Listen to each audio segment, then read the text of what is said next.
Mill-31 ta' Awwissu sa' 6 ta' Settembru, Nila Juice li sallum iġor it-titlu li kiser rekord dinji fl-awm se jkun qed jgħum madwar 15-il siegħa kuljum għal medja ta' 42 km kuljum madwar Għawdex. Nila Juice spjega li r-rotta tibda mir-Ramla l-Ħamra sa' Hondoq, minn Hondoq sa' Mġarixxini, minn hemm Xlendi u mbagħad sa' Dwejra, mid-Dwejra sa' Witlasri u minn hemm jerġa' jispiċċa r-Ramla. Għalli kuljum se joħroġ mill-ilma madwar 6 sigħat, imma għalli jekk jirnexxilu jorqod 4 sigħat kuljum ikun kuntent.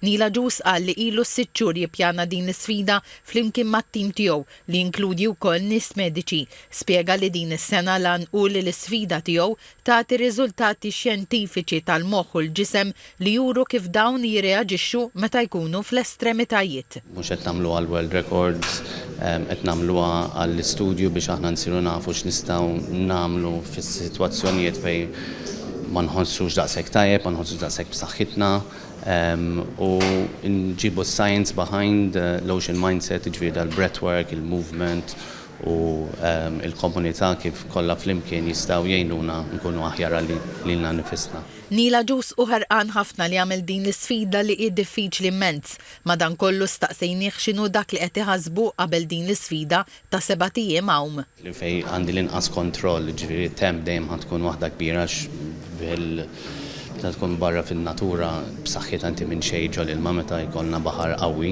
Ġifieri dik hija l-ewwel waħda u n-nuqqas tal-irqad u l-fatt li jrid inqum kuljum u nerġa' nibda nawm għal dak it-tul ta' ħin.